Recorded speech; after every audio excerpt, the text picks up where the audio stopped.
नहीं प्रधानमंत्री जी, आप देश की जनता को झूठ नहीं बोल सकते हैं। आपको अपने पद की गरिमा का ख्याल रखना पड़ेगा। कल प्रधानमंत्री नरेंद्र मोदी ने चुनावी मंच से एक नहीं, दो बड़े झूठ बोले हैं।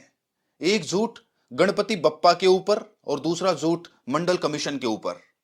उसको लेकर हम चर्चा करेंगे दोस्तों, मगर सबसे पहले मैं आपको बतलाना चाहता हूं किस तरह से भारतीय जनता पार्टी आग से खेल रही है। याद कीजिए दोस्तों, किस तरह से भारतीय जनता पार्टी के एक नेता ने राहुल गांधी को जान से मारने की धमकी दी थी। जी हां, एक प्रदर्शन के दौरान कहा था कि जो हाल तुम्हारी दादी का हुआ था वही हाल तुम्हारा होगा।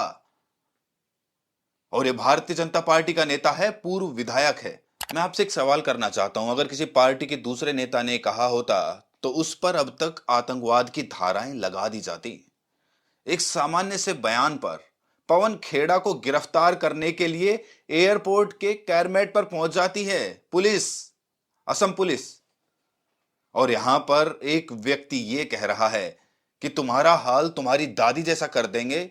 और कल भाजपा के नेता मंत्री नवनीत बिट्टू ने राहुल गांधी को आतंकवादी बता दिया है। इत्तेफाकन ये नवनीत बिट्टू कुछ दिनों पहले तक कांग्रेस में हुआ करते थे। मैं चाहूंगा इनके आप एक एक शब्द को सुनिए।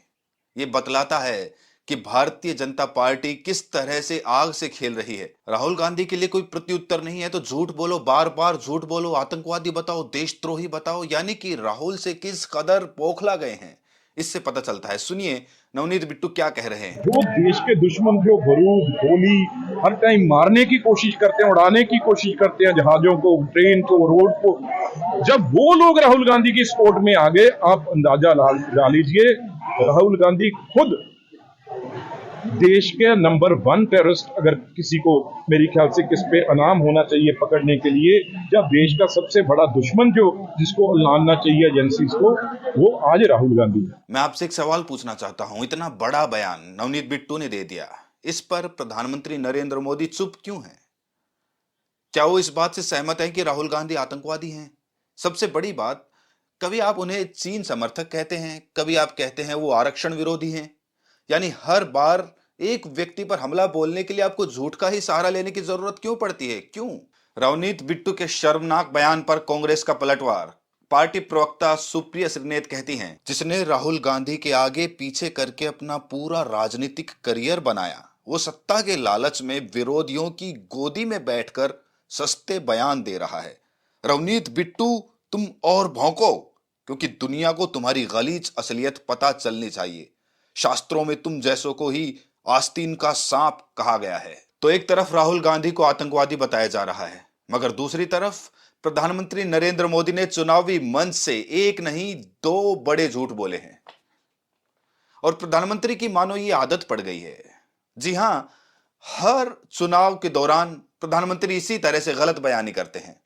मैं फिर आपसे सवाल पूछना चाहता हूं, प्रधानमंत्री नरेंद्र मोदी ने चुनावी मंच से यह क्यों कहा कि कांग्रेस ने विघ्नहर्ता यानी कि गणपति बप्पा का अपमान किया? जाहिर सी बात है वो कर्नाटक की घटनाक्रम का जिक्र कर रहे हैं, मगर मैं प्रधानमंत्री से एक सवाल पूछना चाहता हूं। ये वो तस्वीरें जिसमें आप देख सकते हैं कि भाजपा के कार्यकर्ता हाथ में गणेश जी की मूर्ति लेकर एक राजनीतिक प्रदर्शन में हिस्सा ले रहे हैं। सीधा सा सवाल, एक राजनीतिक प्रदर्शन है प्रधानमंत्री जी, इसमें गणपति बप्पा की क्या जरूरत थी? पुलिस ने उनसे यह मूर्ति ली, पुलिस वैन में रखी और उसके बाद सम्मान के साथ उनका विसर्जन कर दिया गया था। अब यह बताइए, पुलिस की इस पूरी हरकत में गणेश जी का अपमान कहां है? सीधी सी बात है। प्रधानमंत्री नरेंद्र मोदी मंच पर खड़े होकर गलत बयानी करते हैं। सुनिए प्रधानमंत्री जी ने क्या कहा था। कांग्रेस के लिए तुष्टीकरण ही सबसे बड़ा लक्ष्य है। आज तो हालात ये हो गई है कि कांग्रेस के राज में कर्नाटका में गणपति जी को भी सलाखों के पीछे डाला जा रहा है। गणपति जी को पुलिस के डिब्बे में बंद कर दिया। पूरा देश आज गणेश उत्सव मना रहा है और कांग्रेस विघ्नहर्ता की पूजा में भी विघ्न डाल रही है। और प्रधानमंत्री ने एक नहीं दोस्तों, मंडल कमीशन पर भी झूठ कहा है और वो पूरी तरह से एक्सपोज हो गया है, उसकी हम चर्चा करेंगे। मगर जाहिर सी बात है, गणपति बप्पा के ऊपर जो प्रधानमंत्री जी ने गलत बयानी या सरल शब्दों में कहा जाए झूठ कहा है, उस पर कांग्रेस उग्र है। पार्टी के प्रवक्ता पवन खेड़ा और सुप्रिया श्रीनेत क्या कहते हैं, आइए सुनते हैं। खुद ही नारे लगाओ और खुद ही वो वीडियो लीक करो कि देखो नारे ऐसे लग रहे हैं। नारे लगाने वाले कौन है? यही लोग हैं। ये समाज में विवाद पैदा करने का षड्यंत्र रचते आए हैं। विपक्ष में थे तब भी, अब केंद्र में सत्ता में है तब भी। इन्हें सिर्फ एक ही रास्ता सत्ता तक जाने का आता है, वो है कि समाज में कैसे विभाजन लाएं, कैसे द्वेष पैदा करें, कैसे नफरत और विवाद पैदा करें। कभी सोचा है कि देश का प्रधानमंत्री कितना जबर झूठा आदमी है? कर्नाटका में गणेश जी की प्रतिमा को लेकर भाजपाई नफरती चिंटुओं और मंत्रियों ने तो सफेद झूठ बोला ही, नरेंद्र मोदी भी पीछे नहीं रहे, उन्होंने भी झूठ बोला। पहले सुन लीजिए कि कांग्रेस के राज में कर्नाटका में गणपति जी को भी सलाखों के पीछे डाला जा रहा है। लेकिन मोदी जी धर लिए गए, क्योंकि असलियत यह है कि कर्नाटका की राजधानी बेंगलुरु में बीजेपी के कुछ लोग विरोध प्रदर्शन के लिए आए थे और साथ में गणेश जी की प्रतिमा भी लेकर आए थे। यह ईश्वर का अवमानना है, अपमान है, मूर्ति खंडित भी हो सकती थी। तो सूझबूझ दिखाते हुए कर्नाटका पुलिस ने मूर्ति ले ली, पहले वैन में रखी और उसके बाद अपनी जीप में रखकर पुलिस स्टेशन ले गए, वहां पर पूजा अर्चन किया और विसर्जित कर दिया मूर्ति को। उसकी तस्वीरें भी आपको दिखाई दे सकती हैं। इसको कहते हैं सूझबूझ, स्थिति को संभालना और ईश्वर का पूरा सम्मान करना। तो नरेंद्र मोदी जी, शर्म तो आपको आनी चाहिए, लेकिन शर्म का नाम सुना है क्या आपने? नहीं ना। आखिर क्या मजबूरी है प्रधानमंत्री नरेंद्र मोदी जी? दुनिया की सबसे बड़ी पॉलिटिकल पार्टी हैं आप, सबसे ज्यादा पैसा है आपके पास, मगर इस सब का इस्तेमाल सिर्फ आधे अधूरे सच के लिए, इन सब का इस्तेमाल सिर्फ झूठ बोलने के लिए। और सबसे बड़ी बात, चुनावी मंच पर खड़े होकर प्रधानमंत्री नरेंद्र मोदी मंडल कमीशन पर झूठ बोल रहे हैं।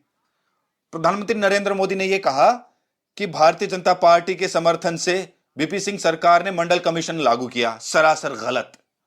हकीकत यह है, जब बीपी सिंह ने मंडल कमीशन लागू किया था, वो भी राजनीतिक कारणों से, तब आडवाणी ने रामरथ यात्रा शुरू कर दी थी।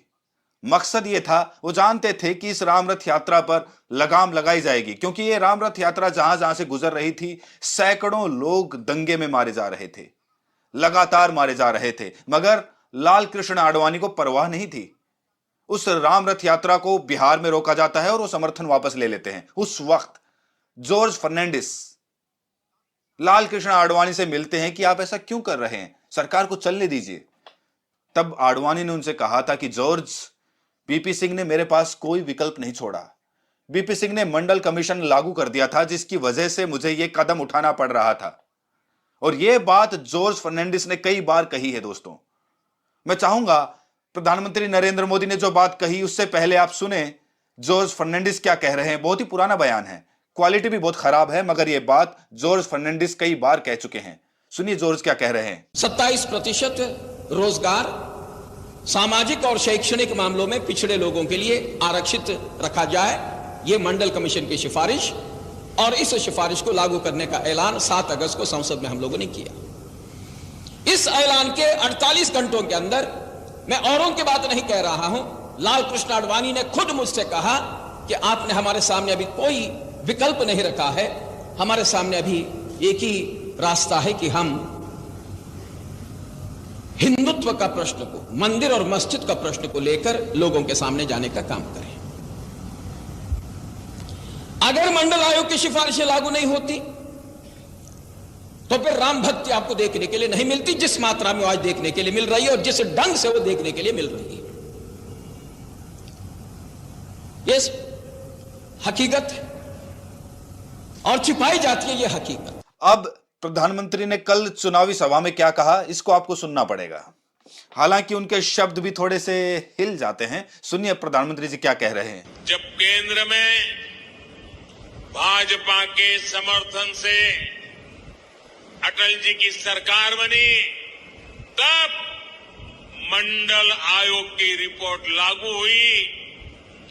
वीपी सिंह की सरकार बनी, अटल जी के जनसंघ ने, भाजपा ने समर्थन किया था। और जॉर्ज फर्नांडिस ने जो दावा किया है उसका आज तक लाल कृष्ण आडवाणी ने खंडन नहीं किया है। जाहिर सी बात है ये बातचीत रही होगी या हुई होगी तभी ऐसा हुआ। तो कहने का अर्थ साफ है, उस वक्त की जो भाजपा थी वो आरक्षण विरोधी थी, मंडल कमीशन के खिलाफ थी और प्रधानमंत्री को लगता है कि ये पोस्ट ट्रूथ ईरा है, उन्हें फैक्ट चेक करने वाला कोई नहीं मिलेगा। मीडिया में सारे गुल्लू कालू और पापा की परियां भरी पड़ी हैं। जाहिर सी बात है प्रधानमंत्री मंच से जो बात कहेंगे उसका खंडन कोई नहीं करेगा, जो अपने आप में शॉकिंग है दोस्तों, है कि नहीं। प्रधानमंत्री जी, आपके अपने नेता लगातार आरक्षण पर बयान देते रहते हैं, अनर्गल बातें करते रहते हैं और आप इस तरह से गलत बयानी कर रहे हैं कि कांग्रेस आरक्षण विरोधी है और आपने मंडल कमीशन का समर्थन किया था। आपको इन सवालों का जवाब देना पड़ेगा क्योंकि आप उस वक्त की भाजपा की हरकतों, उनकी कार्रवाइयों की जिम्मेदारी भी ले रहे हैं। मंच पे खड़े होकर पूरी जिम्मेदारी के साथ आप ये बात कह रहे हैं, तो आपको बतलाना पड़ेगा प्रधानमंत्री जी कि आखिर क्या वजह है कि उस वक्त लाल कृष्ण आडवाणी ने यह कहकर समर्थन वापस किया था कि जॉर्ज वीपी सिंह ने मंडल कमीशन क्यों लागू किया। यह सीधा सा सवाल है प्रधानमंत्री जी, आप उससे बच नहीं सकते। और सबसे बड़ी बात, प्रधानमंत्री का यह हास्यास्पद बयान कांग्रेस के लोगों को डूब मरना चाहिए। उनके मुंह में किसानों की मौत का ताप है। हरियाणा में भाजपा सरकार 24 फसलों पर एमएसपी दे रही है। प्रधानमंत्री जी, सिंधु और टिकरी बॉर्डर भूल गए आप, जहां आपकी तपस्या में कमी रह गई थी। मगर जब तक आपको यह आभास हुआ कि आपकी तपस्या में कमी रह गई थी और आपने 3 कृषि कानून वापस लिए, 700 किसानों की मौत हो गई थी प्रधानमंत्री जी, और आप कांग्रेस पर दोष मन रहे हैं किसानों की मौत को लेकर। क्या आप बतलाना चाहेंगे कि जो 700 किसान सिंधु और टिकरी बॉर्डर पर मर गए थे उसकी जिम्मेदारी किसकी है? पूर्व राज्यपाल सत्यपाल मलिक का बयान है और आपने उस बयान का आज तक खंडन नहीं किया। सत्यपाल मलिक जब आपसे मिलने गए थे कि कुछ कीजिए किसान मर रहे हैं, तब आपने कहा था कि बकौल सत्यपाल मलिक कि मेरी वजह से थोड़ी ना मर रहे हैं। बताइए प्रधानमंत्री जी, क्या आपको ऐसे में अधिकार रह जाता है इस तरह से गलत बयानी करने का? एक तरफ प्रधानमंत्री नरेंद्र मोदी का झूठ है, मगर दूसरी तरफ भारतीय जनता पार्टी जो बहुत ही खतरनाक खेल खेल रही है। और वो खतरनाक खेल क्या है? राहुल गांधी पर झूठ बोलना, राहुल गांधी को आतंकवादी बताना। 2 बयानात मैं आपको बतला चुका हूं। इससे पहले राहुल गांधी अमेरिका जाते हैं और वहां पर उन्हें चाइना का एजेंट कहा जाता है, चाइना परस्त कहा जाता है, जबकि राहुल गांधी सिर्फ इतना कह रहे थे कि चाइना उत्पादन का केंद्र है, जिसकी वजह से वहां पर बेरोजगारी नहीं है। अगर वही मॉडल हम यहां लागू करना चाहते हैं तो क्या गलत है? और अगर उसमें भी आपको देश विरोध दिखाई दे रहा है, एंटी नेशनल दिखाई दे रहा है, तो मेरे सवाल का जवाब दीजिए। 21 जवान शहीद हो गए गालवान घाटी में प्रधानमंत्री जी। चीन हमारी जमीन पर बना रहा, मगर उसके बावजूद चीन के साथ हमारा व्यापार बढ़ता गया। अगर आपको हमारे जवानों की परवाह थी प्रधानमंत्री जी, तो चीन शब्द का इस्तेमाल अपने मुंह से तो करते। उल्टा आपने यह कह दिया था ना कोई आया है, ना किसी ने जमीन पर कब्जा किया था। आपको अपना वो बयान याद है कि नहीं? फिर से सुनिए। न वहां कोई हमारी सीमा में घुस आया है, न ही कोई घुसा हुआ है,